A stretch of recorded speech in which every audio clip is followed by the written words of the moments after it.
ایک سند میں ایوب اور ہشام اور دو سندوں میں ہشام سے روایت ہے، انہوں نے محمد بن سیرین سے روایت کی، کہا یہ علم دین ہے، اس لیے اچھی طرح دیکھ لو کہ تم کن لوگوں سے اپنا دین اخذ کرتے ہو۔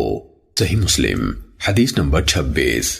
عاصم احول نے ابن سیرین سے روایت کی، کہا ابتدائی دور میں عالمان حدیث اسناد کے بارے میں کوئی سوال نہ کرتے تھے، جب فتنہ پڑ گیا تو انہوں نے کہا ہمارے سامنے اپنے رجال حدیث کے نام لو تاکہ اہل سنت کو دیکھ کر ان سے حدیث لی جائے اور اہل بدعت کو دیکھ کر ان کی حدیث قبول نہ کی جائے۔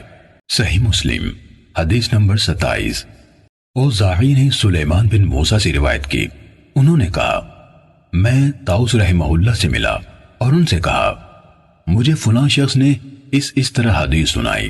انہوں نے کہا اگر تمہارے صاحب یعنی استاد پوری طرح قابل اعتماد ہیں تو ان سے اخذ کر لو۔ صحیح مسلم حدیث نمبر 28۔ سعید بن عبدالعزیز نے سلیمان بن موسیٰ سے روایت کی، انہوں نے کہا میں نے طاؤس رحمہ اللہ سے عرض کی فلاں نے ان الفاظ سے مجھے حدیث سنائی۔ انہوں نے کہا اگر تمہارے صاحب ثقاہت میں بھرپور ہیں تو ان سے اخذ کر لو۔ صحیح مسلم حدیث نمبر 29۔ عبد الرحمن بن ابی زناد نے اپنے والد سے روایت کی، کہا میں مدینے میں 100 اہل علم سے ملا جو دین میں تو محفوظ و معمون تھے لیکن ان سے حدیث اخذ نہیں کی جاتی تھی، کہا جاتا تھا یہ اس علم کے اہل نہیں۔ صحیح مسلم حدیث نمبر 30۔ مسعر سے روایت ہے، کہا میں نے سعد بن ابراہیم بن عبد الرحمن بن عوف سے سنا، کہہ رہے تھے ثقہ راویوں کے علاوہ اور کوئی شخص رسول اللہ صلی اللہ علیہ وآلہ وسلم سے حدیث بیان نہ کرے۔ صحیح مسلم حدیث نمبر 31۔ محمد بن عبداللہ بن قہزاز نے جو مرو کے باشندوں میں سے ہیں کہا میں نے عبدان بن عثمان سے سنا، کہہ رہے تھے میں نے عبداللہ بن مبارک رضی اللہ عنہ کو یہ کہتے ہوئے سنا اسناد یعنی سلسلہ سند سے حدیث روایت کرنا دین میں سے ہے، اگر اسناد نہ ہوتا تو جو کوئی جو کچھ چاہتا کہہ دیتا۔ امام مسلم رحمہ اللہ نے کہا اور محمد بن عبداللہ نے کہا مجھے عباس بن ابی رزمہ نے حدیث سنائی، کہا میں نے عبداللہ بن مبارک کو یہ کہتے ہوئے سنا ہمارے اور لوگوں کے درمیان فیصلہ کن چیز بیان کی جانے والی خبروں کے پاؤں یعنی سندیں ہیں جن پر روایات اس طرح کھڑی ہوتی ہیں جس طرح جاندار اپنے پاؤں پر کھڑے ہوتے ہیں۔ محمد بن عبداللہ بن قہزاز نے کہا میں نے ابو اسحاق ابراہیم بن عیسیٰ طالقانی سے سنا، کہا میں نے عبداللہ بن مبارک سے کہا ابو عبد الرحمن وہ حدیث کیسی ہے جو ان الفاظ میں آئی ہے نیکی کے بعد دوسری نیکی یہ ہے کہ تم اپنی نماز کے ساتھ اپنے والدین کے لیے نماز پڑھو اور اپنے روزوں کے ساتھ اپنے والدین کے لیے روزے رکھو۔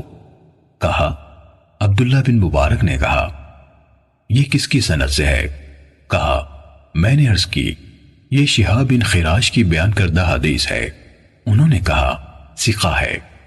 پھر کس سے؟ کہا میں نے عرض کی حجاج بن دینار سے۔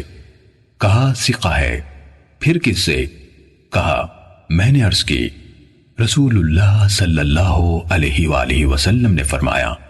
کہنے لگے ابو اسحاق حجاج بن دینار اور رسول اللہ صلی اللہ علیہ وسلم کے درمیان کٹھن مسافتیں ہیں جن کو عبور کرتے ہوئے اونٹنیوں کی گردنیں کٹ کر گر جاتی ہیں، لیکن صدقہ میت کے لیے فائدہ مند ہے، اس کے بارے میں کوئی اختلاف نہیں۔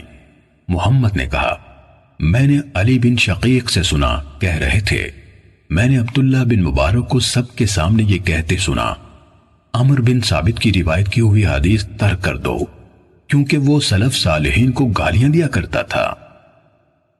صحیح مسلم حدیث نمبر 32۔ ابو نضر ہاشم بن قاسم نے حدیث بیان کی، کہا ہم سے بحیہ کے مولا ابو عقیل یحییٰ بن متوکل نے حدیث بیان کی، کہا میں قاسم بن عبید اللہ بن عبداللہ بن عمر جن کی والدہ ام عبداللہ بنت قاسم بن محمد بن ابی بکر تھیں اور یحییٰ بن سعید کے پاس بیٹھا ہوا تھا کہ یحییٰ نے قاسم بن عبید اللہ سے کہا جناب ابو محمد، آپ جیسی شخصیت کے لیے یہ عیب ہے، بہت بڑی بات ہے کہ آپ سے اس دین کے کسی معاملے کے بارے میں کچھ پوچھا جائے اور آپ کے پاس اس کے حوالے سے نہ علم ہو نہ کوئی حل، یا یہ الفاظ کہے نہ علم ہو نہ نگلنے کی کوئی راہ۔ تو قاسم نے ان سے کہا، کس وجہ سے؟ یحییٰ نے کہا، کیونکہ آپ ہدایت کے دو اماموں ابو بکر اور عمر کے فرزند ہیں۔ کہا، قاسم اس سے کہنے لگے، جس شخص کو اللہ کی طرف سے عقل ملی ہو اس کے نزدیک اس سے بھی بدتر بات یہ ہے کہ میں علم کے بغیر کچھ کہہ دوں یا اس سے روایت کروں جو ثقہ نہ ہو۔ یہ سن کر یحییٰ خاموش ہو گئے اور انہیں کوئی جواب نہیں دیا۔ صحیح مسلم حدیث نمبر 33۔ بشر بن حکم عبدی نے مجھ سے بیان کیا، کہا، میں نے سفیان بن عیینہ سے سنا، کہہ رہے تھے، مجھ سے بہت سے لوگوں نے بحیہ کے مولا ابو عقیل سے سن کر روایت کی کہ کچھ لوگوں نے حضرت عبداللہ بن عمر رضی اللہ عنہما کے ایک بیٹے سے کوئی بات پوچھی جس کے بارے میں ان کے علم میں کچھ نہ تھا، تو یحییٰ بن سعید نے ان سے کہا، میں اس کو بہت بڑی بات سمجھتا ہوں کہ آپ جیسے انسان سے، جبکہ آپ ہدایت کے دو اماموں یعنی عمر اور ابن عمر رضی اللہ عنہما کے بیٹے ہیں، کوئی بات پوچھی جائے اور اس کے بارے میں آپ کو کچھ علم نہ ہو۔ انہوں نے کہا، بخدا، اللہ کے نزدیک اور اس شخص کے نزدیک جسے اللہ نے عقل دی، اس سے بھی بڑی بات یہ ہے کہ میں علم کے بغیر کچھ کہوں یا کسی ایسے شخص سے روایت کروں جو ثقہ نہیں۔ سفیان نے کہا، ابو عقیل یحییٰ بن متوکل بھی ان کے پاس موجود تھے جب انہوں نے یہ بات کی۔ صحیح مسلم حدیث نمبر 34۔ یحییٰ بن سعید نے کہا، میں نے سفیان ثوری، شعبہ، مالک اور ابن عیینہ سے ایسے آدمی کے بارے میں پوچھا جو حدیث میں پوری طرح قابل اعتماد یعنی ثقہ نہ ہو۔ پھر کوئی آدمی آئے اور مجھ سے اس کے بارے میں سوال کرے تو ان سب نے کہا، اس کے بارے میں بتا دو کہ وہ پوری طرح قابل اعتماد نہیں ہے۔ صحیح مسلم حدیث نمبر 35۔